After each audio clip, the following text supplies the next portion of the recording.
नमस्कार, स्वागत है आपका बीटीवी न्यूज में। आपके साथ मैं हूं सना और आइए खबरों की शुरुआत से पहले एक नजर डाल लेते हैं इस वक्त की हेडलाइंस पर। दैनिक भास्कर समर कैंप का हुआ आगाज। वेस्टर्न डांस क्लास के साथ हुआ समर कैंप का शुभारंभ। पहले दिन ही प्रतिभागियों ने थिरकाए कदम। खजरी खीरिया में शमीम कबाड़ी के कबाड़खाने में हुए विस्फोट की जांच करने बीडीएस की टीम ने खाली कराया इलाका। घटनास्थल पर मिले बम के खोखों और बारूद को डिफ्यूज करने की शुरू हुई कार्यवाही। पुलिस कर रही फरार इनामी आरोपी शमीम की तलाश। और मध्यरात्रि के बाद गुंडों, बदमाश और अवैध कारोबारियों के ठिकानों पर पुलिस ने दी दबिश। एसपी के निर्देश पर चलाया गया विशेष अभियान। चंद घंटों में 250 से ज्यादा वारंटियों को पकड़ा गया। अवैध शराब और अवैध हथियारों के साथ भी पकड़े गए आरोपी। बीटीवी न्यूज में प्रसारित हुई खबर के बाद जागे नगर निगम प्रशासन ने नालों की सफाई के निर्देश दिए हैं। अधिकारियों की एक बैठक में निगम आयुक्त प्रीति यादव ने कहा कि अभियान चलाकर बड़े नालों को साफ कराएं ताकि आने वाले मौसम में कहीं भी जल भराव ना हो। नगर निगम में स्वास्थ्य विभाग, लोक निर्माण विभाग और अतिक्रमण विभाग की एक संयुक्त बैठक आयोजित हुई, जिसमें निगम आयुक्त प्रीति यादव ने जल प्लावन से निपटने तैयारियों पर विचार विमर्श किया। नगर निगम आयुक्त ने निर्देश दिए कि सभी विभाग मिलकर बड़े नालों की सफाई कराएं ताकि आने वाले मौसम में जल भराव ना हो। उसमें हमारा कंसर्न ये था कि हम जो भी जल प्लावन के क्षेत्र हैं वो जाके चेक कर लें कि कहाँ पे चीज़ें कैसे बिगड़ती हैं या फिर जल प्लावन की स्थिति क्यों निर्मित होती है। आप लोग कार्रवाई कर रहे हैं, लेकिन आज हम मॉनिटर करेंगे कि कितनी कार्रवाइयाँ जो आप लोग कर सकते थे उतनी हुई हैं या अभी भी कोई शेष है। जल प्लावन को लेके हमने पिछले लगभग 1.5 महीने से काफ़ी सघन प्रक्रिया चालू कर रखी है। उसमें हमने अपनी सारी टीम्स को एंगेज किया है। जितने भी हमारे डिपार्टमेंट्स हैं नगर निगम के, वो सभी इस समय अलग अलग टीम्स में अलग अलग नालों की, नालियों की एवं जहाँ पे भी जल प्लावन की पहले शिकायतें पाई गई हैं उन जगहों की जाँच कर रहे हैं और वहाँ पर जो भी उपाय हमें लगते हैं जिनसे करने से जल प्लावन की स्थिति निर्मित नहीं होगी, उसको बचाया जा सकता है, वो कार्रवाई की जा रही है। एवं देखा गया है कि नालियों में जो कचरा होता है उसकी वजह से भी जल प्लावन की शिकायतें होती हैं, तो सघन रूप से ये सफाई का भी कार्यक्रम बड़े नाले, छोटे नाले सभी जगहों पे किया जा रहा है। ये समय सीमा कुछ दी गई इस पे कितने दिन निकलने से? हम ये चाहते हैं कि बारिश के पहले ही ये सारी प्रक्रिया पूर्ण कर ली जाए। ऑल्दो ये सतत प्रक्रिया है, ये बाद में भी सफाई और बाकी चीज़ें चालू रहेंगी, लेकिन हमारा ये मानना है कि अभी मई में हम इसको पूरी तरीके से कंप्लीट कर लेंगे। शहर में मैडम एल&टी नाले बड़े वो है कि साफ़ सफाई कैसे होगी उसकी? एल&टी नाले अगर तो कबर्ड वाले नाले हैं, कवर्ड नालों के भी हालांकि हमारे पास मशीनरीज़ हैं, हमारे पास मैन पावर हैं, तो हम कोशिश करते हैं कि सभी जगहों की सफाई प्रॉपर तरीके से इनके माध्यम से हो जाए। बैठक में अधिकारियों को सख्त हिदायत भी दी गई है कि कोताही बरतने वालों के खिलाफ कार्यवाही होगी। दरअसल बीटीवी न्यूज पर लगातार खबर प्रसारित की जा रही थी कि कवर्ड नालों को साफ करने के लिए नगर निगम के पास कोई योजना नहीं है और ये लापरवाही शहर पर भारी पड़ सकती है। न्यूज प्रसारण के बाद जाके नगर निगम प्रशासन ने अब सफाई के प्रयास शुरू कर दिए हैं। जिले में समर्थन मूल्य पर चना, मसूर और सरसों की फसलों का भी उपार्जन किया जा रहा है। इसके लिए प्रत्येक विकास खंड में खरीदी केंद्र भी बनाए गए हैं। बावजूद इसके किसान खरीदी केंद्रों का रुख न करके मंडी में फसल बेच रहे हैं। कृषि विभाग के अधिकारियों का कहना है कि किसानों को मंडी में फसलों का दाम ज्यादा मिल रहा है, लिहाजा किसान इन फसलों को लेकर मंडी जा रहे हैं। कृषि विभाग के अधिकारियों का कहना है कि किसानों ने चना, मसूर और सरसों की फसलों के उपार्जन के लिए पंजीयन तो कराया था, लेकिन मंडी में दाम अधिक मिलने की वजह से अब किसान खरीदी केंद्रों में स्लॉट बुकिंग ना करके मंडियों में फसल बेच रहे हैं। ऐसे में चना, मसूर और सरसों के उपार्जन का कार्य प्रभावित है। हमारे विभाग के द्वारा कृषि विभाग जो है चना, मसूर, सरसों का नोडल है और हमारे यहाँ चने, मसूर, सरसों में किसानों का पंजीयन हुआ है। जो चने में 9,500 किसानों का पंजीयन, सरसों में 9,950 पंजीयन और इसी तरह सरसों में भी 600 पंजीयन हुए हैं। मगर चना, मसूर, सरसों तीनों के रेट मंडी में खुले बाज़ार में अत्यधिक अधिक होने के कारण किसान खरीदी केंद्रों की तरफ नहीं आ रहा है। अभी चने का ही सिर्फ 4-6 किसानों के द्वारा ही स्लॉट बुक कराया गया है, मगर कहीं भी हमारे द्वारा 8 प्रत्येक विकासखंड में एक खरीदी केंद्र एवं मझोली में पंजीयन के हिसाब से 2 खरीदी केंद्र बनाए गए हैं जिला कलेक्टर के द्वारा, मगर अभी किसान मंडी में ही अपना रेट अधिक होने के कारण मंडी में ही बेच रहा है। जो इस बार का MSP है चने का 5,440 रुपये और मसूर का 6,425 रुपये और सरसों का 5,650 रुपये है, जबकि मंडी में चना हमें 5800 रुपये के आसपास और मसूर भी 5,900 के आसपास और सरसों भी 5,600 के आसपास अभी बिक्री हो रही है, तो खरीदी में नहीं आ। पिछले वर्ष मंडी के मुकाबले खरीदी केंद्रों पर किसानों को फसल का दाम अधिक दिया जा रहा था। ऐसे में जिले में पिछले वर्ष चना, मसूर और सरसों का उपार्जन भी अधिक हुआ था, लेकिन इस वर्ष लक्ष्य प्राप्त करना बेहद कठिन नजर आ रहा है। एक वर्ष के इंतजार के बाद बुधवार से दैनिक भास्कर के समर कैंप का आगाज हो गया। दैनिक भास्कर समर कैंप की शुरुआत वेस्टर्न डांस की क्लास के साथ हुई। वेस्टर्न डांस की इस क्लास में प्रतिभागी पहले दिन ही उत्साहित नजर आए। विशंभर भवन दैनिक भास्कर कार्यालय सिविक सेंटर में भास्कर समर कैंप की क्लासेस शुरू हुई है। समर कैंप में प्रतिभागी अपनी रुचि के अनुसार अलग अलग विधाओं में प्रशिक्षण प्राप्त कर सकेंगे। संस्कार धानी की पहचान बन चुके दैनिक भास्कर समर कैंप का बुधवार से आगाज हो गया। दैनिक भास्कर कार्यालय विशंभर भवन सिविक सेंटर में समर कैंप का आयोजन हुआ। वेस्टर्न डांस की क्लास के साथ ही समर कैंप की शुरुआत हुई। पहले दिन समर कैंप की इस क्लास में प्रतिभागियों का उत्साह देखते ही बना। बच्चों के साथ बड़ों ने भी समर कैंप की वेस्टर्न डांस क्लास को ज्वाइन किया। प्रतिभागियों का कहना है कि उन्होंने पूरे 1 साल भास्कर समर कैंप का इंतजार किया और अब उनका इंतजार खत्म हो गया।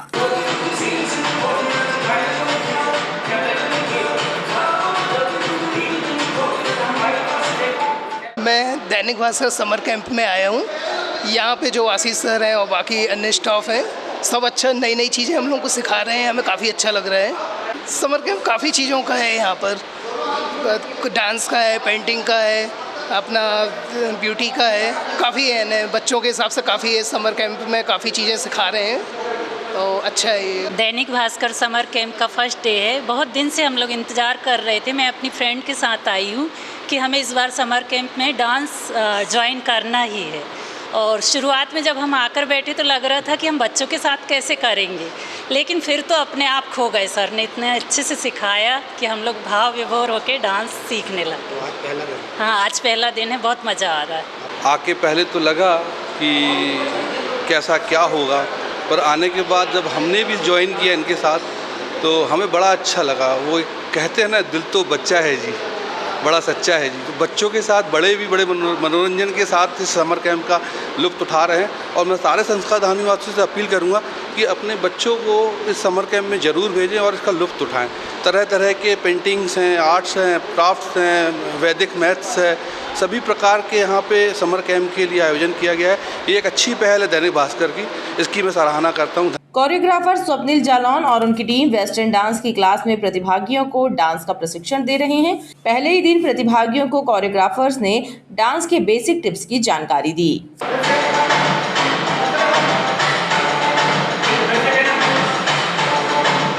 सबसे बढ़िया तो दैनिक भास्कर को फिर से एक हार्दिक शुभकामनाओं के साथ, क्योंकि 2024 का जो आगाज़ किया है ये पिछले कई सालों से चल रहा है। मुझे जहाँ तक याद है 2003-04 से जब से कैंप शुरू किया है, लगातार ये कैंप चालू है। आज जब हमने शुरू किया तो उसके पहले ही बच्चे लोग और जो भी बड़े लोग हैं इंटरेस्टेड थे बहुत, वो आए और इंट्रोड्यूस किया एक दूसरे को। और सबसे पहले हम लोगों ने समझाने की कोशिश की कि भाई क्या चीज़ें कैसी कैसी बेसिक चीज़ों के हिसाब से अपन डांस पे आगे जा सकते हैं। और कुछ एरोबिक्स के स्टेप्स दिए हैं जो यहाँ पे लोग बहुत इंटरेस्ट लेके और बहुत एनर्जी के हिसाब से सीख रहे हैं हमारे साथ। आज हमने काउंटिंग पे बेसिक चीज़ें शुरू की हैं, जिसे वो प्रॉपर रूप से बच्चे और बड़े दोनों ही पिकअप कर रहे हैं। दैनिक भास्कर समर कैंप में संस्कार धानी वासियों को अलग अलग विधाओं प्रशिक्षण प्राप्त करने का मौका मिलेगा। यहाँ सिंगिंग, डांस, पेंटिंग, आर्ट से लेकर अलग अलग विधाओं में प्रतिभागी भाग ले सकेंगे। समर कैंप की अलग अलग क्लासेस के लिए पंजीयन का क्रम जारी है। हिस्ट्री शीटर शमीम कबाड़ी के कबाड़खाने में हुए बम विस्फोटों की जांच लगातार जारी है। सुरक्षा एजेंसियों ने कुछ समय के लिए पूरा इलाका खाली करवाकर बम के खाली खोखों एवं बारूद की जांच की। अधिकारियों का कहना है कि भगोड़े आरोपी शमीम खान की तलाश भी लगातार जारी है। बम निरोधक दस्ते ने घटनास्थल की जांच करने के पूर्व पूरा इलाका खाली करा लिया। लोगों को दिन भर घटनास्थल से दूरी बनाए रखने की हिदायत देते हुए जांच आगे बढ़ाई गई। बम के खोखों एवं बारूद का डिफ्यूज किया गया। क्षेत्रीय लोगों ने बताया कि सुरक्षा एजेंसियों के कहने पर उन्होंने घटनास्थल से दिन भर दूरी बनाए रखी ताकि जाँच के दौरान कोई जनहानि न हो। यहाँ पर कल रात में उन्होंने इन्फॉर्म किया था पुलिस वालों ने कि सुरक्षा की दृष्टि से आप सब लोग सुबह 4 बजे से लेकर के और सुबह जब तक हम अपने यहाँ का कुछ क्लीनिंग वगैरह नहीं कर लेते हैं तब तक यहाँ पर कोई भी ना रुके, ऐसा उन्होंने अनुरोध किया था।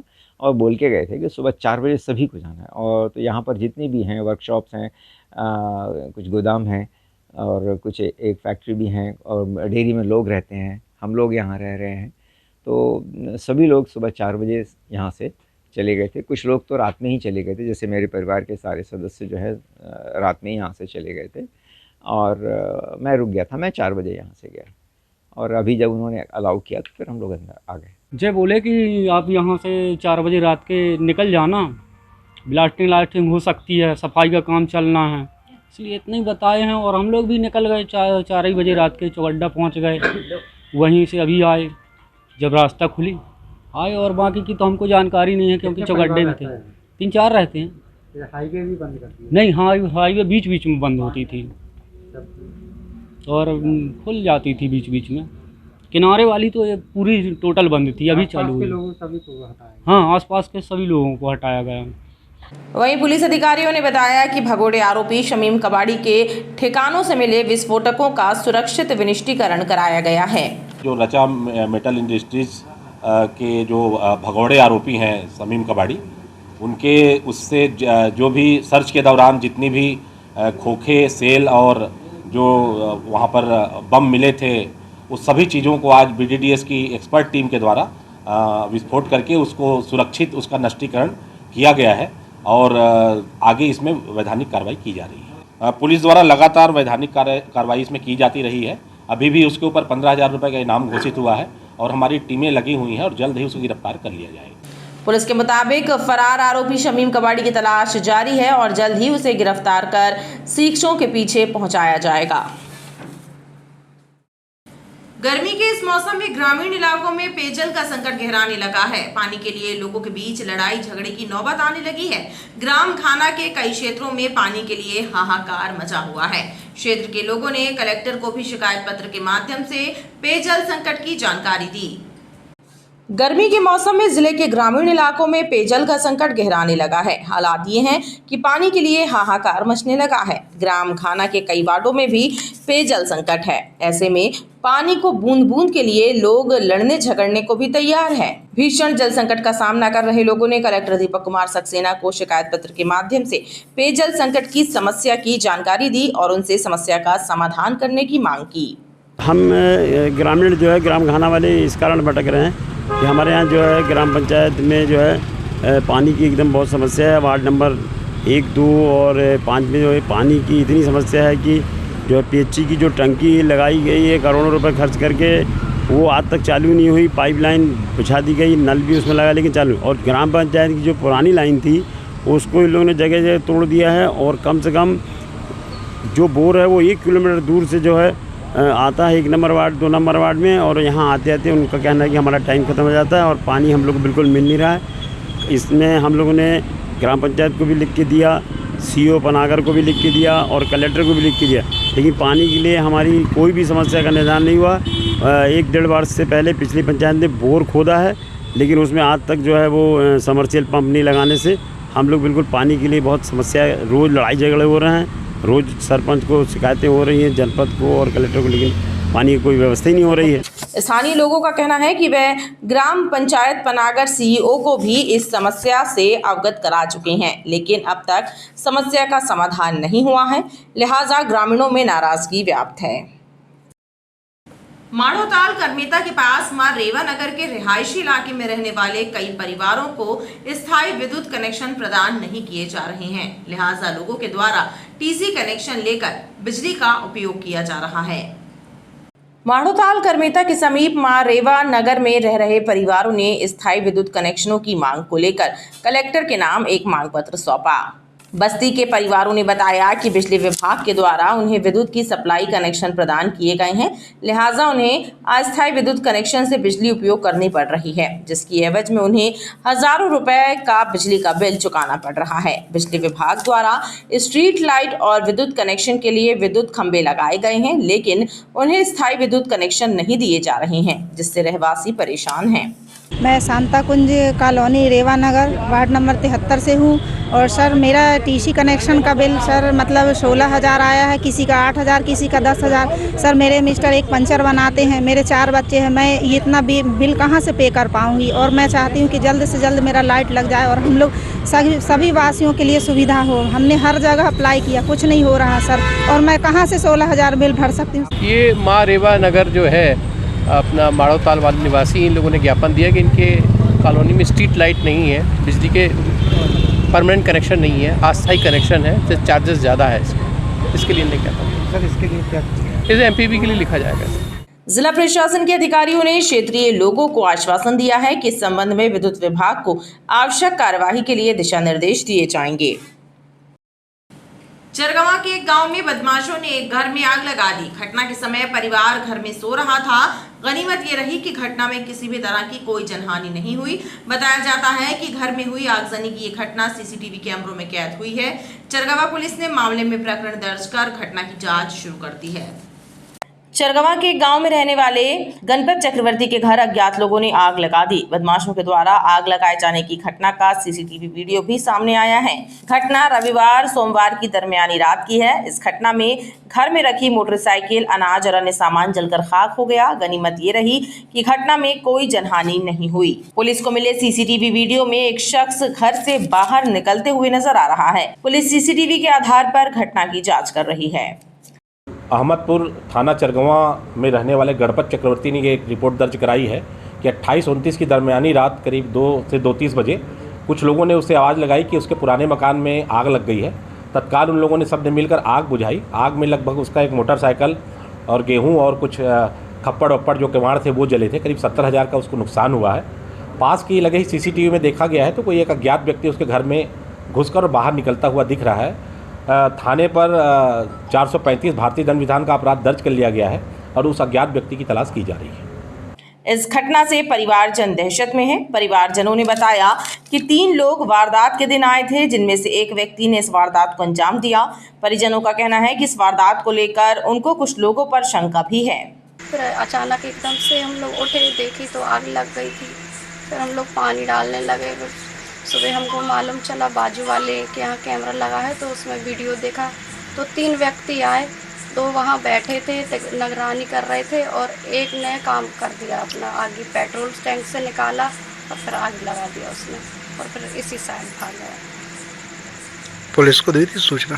पुलिस को सूचना दिए, उन्हें 2 दिन के पहले के लिए बोले हैं कि 2 दिन रुक जाओ, अभी कल आएंगे तो बोलेंगे कि ये कर लेंगे, फिर आप हम तो ढूंढ ही रहे हैं, आप शांति रखो। घर का भी पूरा गेहूं, दाल, चावल, हर कुछ, डिब्बा डिब्बी, राशन, तेल, सब कुछ। सबसे बड़ी तो हमारी गाड़ी चली गई, गाड़ी पूरी जल के राख हो गई। बहरहाल पुलिस ने पीड़ितों की शिकायत पर विभिन्न धाराओं के तहत प्रकरण दर्ज किया है, लेकिन अब तक किसी की गिरफ्तारी नहीं की गई है। जिले में बदमाशों की धरपकड़ के लिए मध्यरात्रि के बाद कॉम्बिंग गश्त का अभियान चलाया गया। पुलिस की अलग अलग टीमों ने वारंटियों, अवैध कारोबार करने वालों के ठिकानों पर दबिश दी। इस दौरान 287 वारंटियों के साथ ही जिला बदर के आदेश का उल्लंघन करने वाले एक आरोपी को भी पकड़ा गया है। पुलिस ने अवैध शराब का कारोबार करने वालों के ठिकानों पर भी छापा मारा। जिले के पुलिस अधीक्षक आदित्य प्रताप सिंह के निर्देश पर मध्यरात्रि के बाद जिले में कॉम्बिंग गश्त का अभियान चलाया गया। इस अभियान के तहत पुलिस की टीमें फरार वारंटियों, बदमाशों, अवैध कारोबार करने वालों के ठिकाने तक पहुंची। इस कार्यवाही के दौरान पुलिस ने 250 से ज्यादा फरार वारंटियों को पकड़ा। वहीं रांची पुलिस ने जिला बदर के आदेश का उल्लंघन करने वाले इंदिरानगर रांची निवासी सत्यम कुशवाहा की गिरफ्तारी की। अभियान के दौरान अवैध शराब के कारोबार में लिप्त 29 लोगों के विरुद्ध कार्यवाही करते हुए 31 लीटर कच्ची और 27 पाव देशी विदेशी शराब जब्त की गई। कल रात्रि में जिले के सभी 36 थानों में कॉम्बिंग गश्त कराई गई थी। कॉम्बिंग गश्त के दौरान सभी को बताया गया था कि जितने भी वारंटी हैं, जो संदेही हैं और जो हिस्ट्री शीटर हैं, उनको चेक किया जाए। इस पूरी कार्रवाई के दौरान सभी थाना प्रभारियों द्वारा जो कार्रवाई की गई है उसमें 90 स्थायी वारंट, लगभग 125 गिरफ्तारी वारंट और 150 के करीब जमानती वारंट तामील कराए गए हैं। कटंगी पुलिस द्वारा एक बड़ी कार्रवाई की गई है जिसकी सूचना पृथक से दी जाएगी और लगातार हर सप्ताह यह कॉम्बिंग गश्त की कार्रवाई जारी रखी जाएगी। कॉम्बिंग गश्त के दौरान 3 लोगों को गिरफ्तार कर उनसे 2 चाकू और 1 तलवार भी जब्त की गई है। और अब एक नजर मौसम पर। मई का महीना शुरू हो गया है। मौसम के लिहाज से मई महीने में भी वेस्टर्न डिस्टर्बेंस एक्टिव होने के संकेत मौसम वैज्ञानिकों ने दिए हैं। इस वजह से तीसरे और चौथे सप्ताह में बारिश और ओले का अनुमान है। गर्मी के लिहाज से भी मई का महीना खास है। मई के माह में कई शहरों का तापमान 45 से 47 डिग्री तक पहुंचने की संभावना है। दिन में हीट वेव चलेगी और रात का तापमान भी अधिक होगा। 10 मई तक पारे में उतार चढ़ाव जारी रहेगा। इसके बाद भी भीषण गर्मी पड़ेगी। फिलहाल अभी भी कई शहरों का अधिकतम तापमान 41 डिग्री सेल्सियस के पार पहुंच गया है। अगर फिलहाल सिनॉप्टिक सिस्टम की बात करें तो ये पश्चिमी विक्षोभ पाकिस्तान के ऊपर आ चुका है और एक चक्रवाती घेरे के रूप में समुद्र तल से 3.1 से 5.8 किलोमीटर की ऊंचाई के बीच सक्रिय है, जबकि जो विंड डिसकंटिन्यूटी है वो अभी भी आंतरिक कर्नाटक से लेकर दक्षिण पूर्व जो मध्य प्रदेश का हिस्सा जबलपुर संभाग वहाँ पर सक्रिय है और उसी के चलते हल्की नमी आज भी है और इन क्षेत्रों में बैतूल, छिंदवाड़ा, सिवनी, मंडला, बालाघाट यहाँ पे कहीं कहीं पे हल्की बूंदाबांदी हो सकती है। हालांकि चूंकि अभी जो हवाओं की दिशा है वो उत्तर पश्चिमी है और इस वजह से अधिकतम तापमानों में बहुत ज़्यादा बढ़ोतरी की संभावना नहीं है। इसके जगह 1-2 दिन अभी उनमें गिरावट ही दर्ज की जाएगी, जबकि जो न्यूनतम तापमान है वो जरूर बढ़ सकते हैं और इसी के चलते उमरिया, शहडोल, सीधी, सिंगरौली इन हिस्सों में कहीं कहीं पे गर्म रातों का सामना करना पड़ सकता है। और खबरों का सिलसिला लगातार जारी रहेगा। आप देखते रहिए BTV न्यूज़।